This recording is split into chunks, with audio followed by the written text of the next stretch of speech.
What's happening? Today I'm going to discuss the impressionable mind that we've all got, we've all felt the cause and effects of. We've all seen something and gone, do you know what? I might try that, I might do that, I might buy that, I might get that. All the things where someone else is doing it and we get the impression that maybe we should do it as well.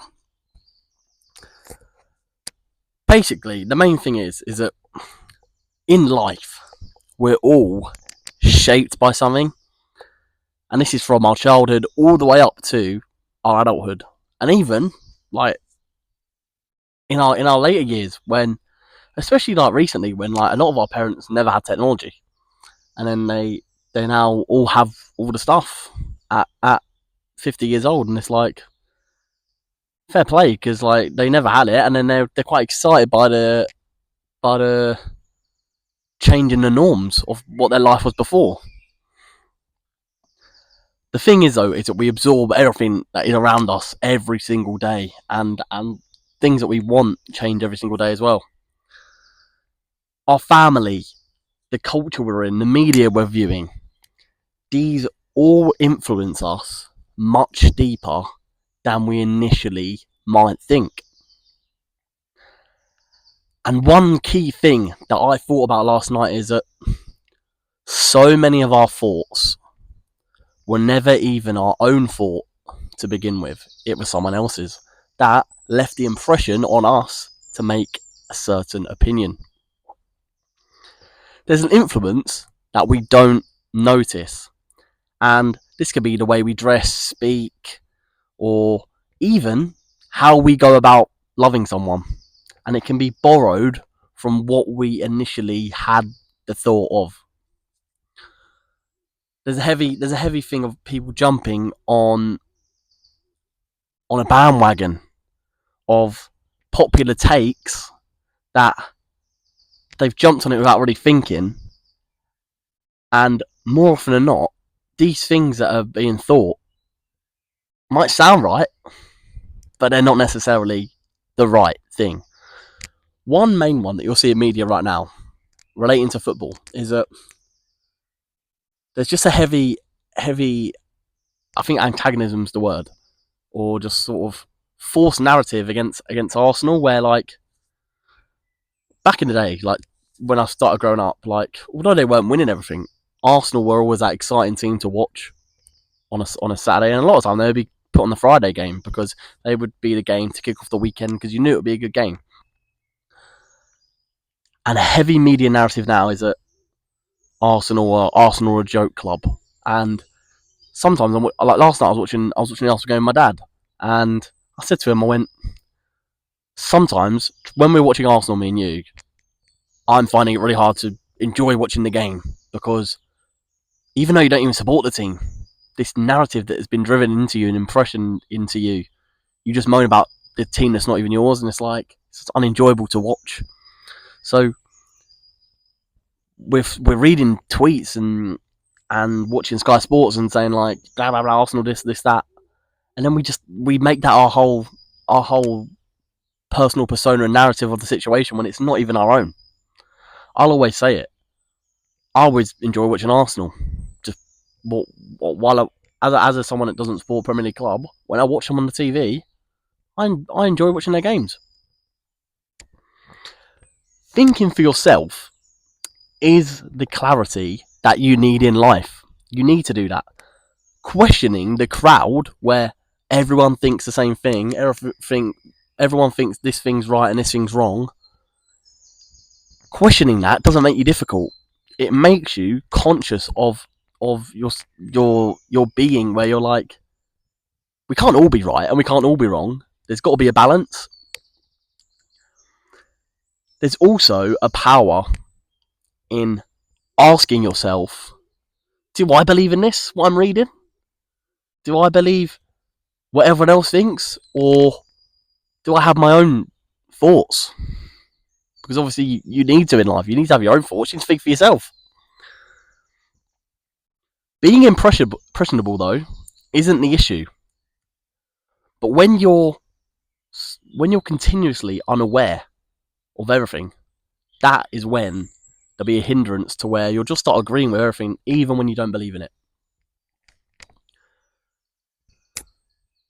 The main thing I will say, when we've been caught in that mind where we've been impressionable to things, when you have a reason, you need it as well as that reaction.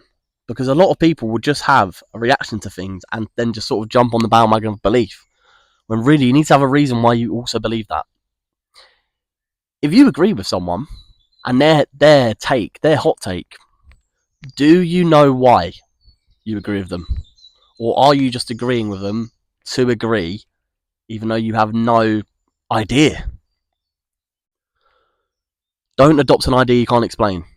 Or don't adopt an idea that you can't defend, where, whilst they have that opinion, if you've just sort of simply adopted it, if I then approached you and I asked you to sort of explain yourself or defend yourself from a point that I didn't agree in, could you do it?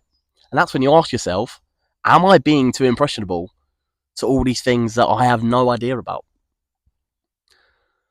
You need to be able to back your beliefs, because doing this, that sharpens your own personal identity rather than just sort of creating your character and personality around all these different beliefs that you don't fully know about.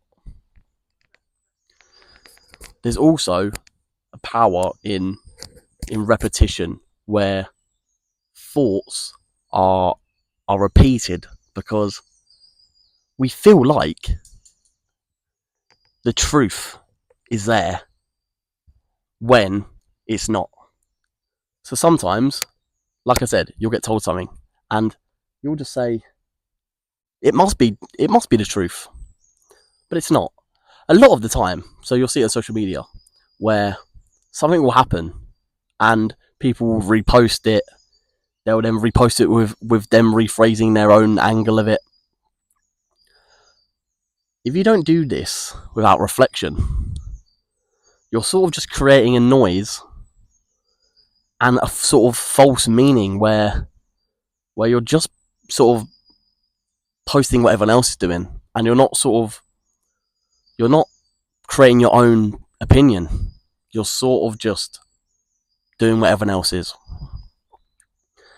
We can't be confusing memorizing things with understanding. You could tell me anything and I could listen and I could memorize what you said, but I can only memorize the points you said. I won't fully understand every point you've told me. Or when a media is dropped and launched and posted, you only read what's said. Unless you do your further reflection to gain a greater understanding of what's being said, you're just being put under the impression and you're not actually understanding what's being said. 4 key points that I will say right now is: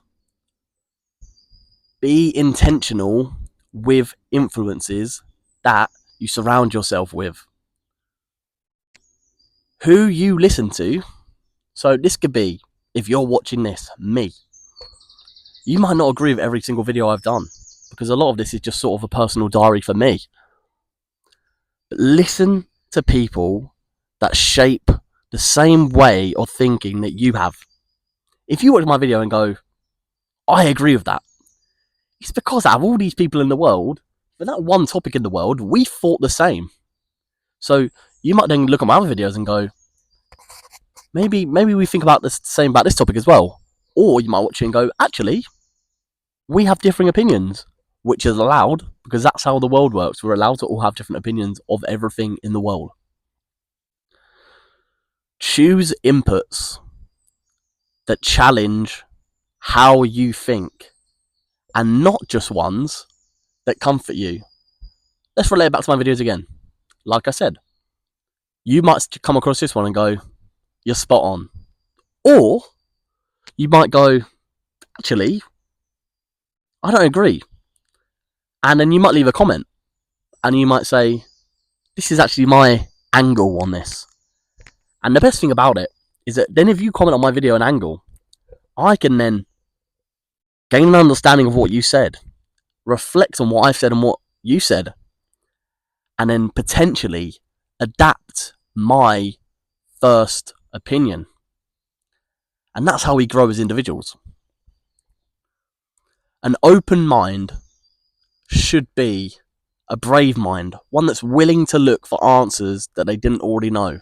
A curious mind where you sort of just want to know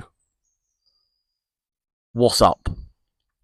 But the main thing that you need in your mind is for it to be your mind and not full of impressionable sources of other people's opinions.